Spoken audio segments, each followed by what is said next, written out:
Fresh graduate bukanlah istilah yang asing di kalangan milenial saat ini. Istilah ini ditujukan untuk para mahasiswa yang baru saja lulus dari perguruan tinggi dengan membawa gelar yang mereka miliki. Sebuah lonjakan baru telah dimulai pada masa ini. Dilansir dari kompas.com, menjadi seorang fresh graduate membawa sejumlah benefit, di antaranya yang pertama, memiliki semangat belajar yang tinggi sehingga mudah dibentuk sesuai dengan tujuan yang ingin dicapai dalam hal karir maupun relasi. Yang kedua, akan lebih terbuka dengan masukan-masukan dan berani untuk beradaptasi dengan lingkungan yang baru.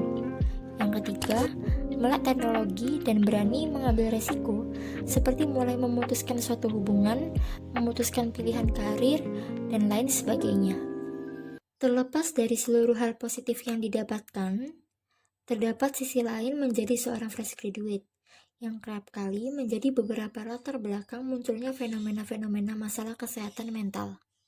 Menurut Novita Sari dan Yuliawati dalam Haryati dan Dewi tahun 2021, contoh fenomena yang paling umum terjadi adalah fresh graduate syndrome, yang merupakan kondisi seseorang yang mengalami tekanan dan perasaan gelisah karena munculnya kesulitan serta ketidakpastian dalam membangun karir sebagai seorang fresh graduate.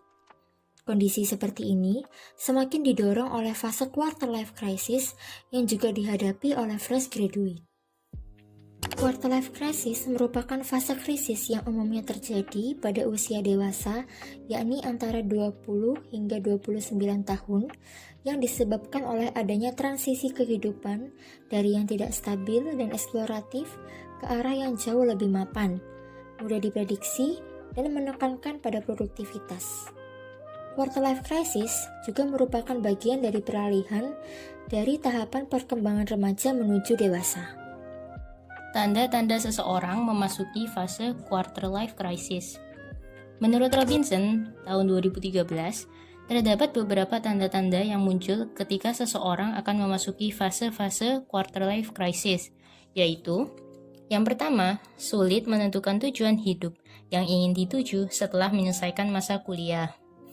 Yang kedua, beberapa pencapaian ketika memasuki usia 20-an yang tidak sesuai dengan ekspektasi. Yang ketiga, tidak siap menerima kegagalan. Keempat, terjebak dalam zona nyaman selama masa anak-anak maupun remaja. Yang kelima, tidak dapat membuat keputusan yang tepat dalam suatu permasalahan maupun pilihan. Dan yang terakhir adalah perasaan ketidakmampuan karena membandingkan diri dengan hasil capaian orang lain. Dampak quarter life crisis pada kesehatan mental. Terdapat beberapa gangguan pada kesehatan mental yang mampu terjadi ketika seseorang gagal menghadapi quarter life crisis. Antara lain, yang pertama, kecemasan. Yang kedua, stres. Yang ketiga, gangguan tidur. Dan yang keempat, depresi berat. Dampak-dampak ini muncul sebagai investasi dari perasaan gagal, tidak cukup, tidak memiliki tujuan, tekanan dari keluarga, dan masih banyak lagi, sehingga mendorong juga menurunnya self-esteem pada diri sendiri. Selanjutnya adalah bagaimana tips-tips menghadapi quarter life crisis. Pertama, cobalah untuk mencari hal-hal yang dapat membuat dirimu bahagia. Untuk melakukan hal ini, maka kita harus bisa peka terhadap pikiran dan perasaan kita. Hal ini dapat membuat kita memahami diri sendiri lebih baik. Kedua, start making decision. Untuk memulai sesuatu, kita harus berani untuk mengambil keputusan tanpa merasa takut. Karena di balik setiap keputusan pasti ada pelajaran dan nilai positif. Dan yang terakhir, trust the discomfort. Ketika kita mengambil sebuah keputusan baru, maka akan ada rasa tidak enak atau rasa kehilangan. Ini merupakan hal yang natural dan harus kita hadapi. Menghadapi quarter life crisis akan berbeda-beda setiap individu. Tetapi yang perlu diingat dari semuanya adalah meningkatkan self-awareness terhadap krisis yang dialami saat ini.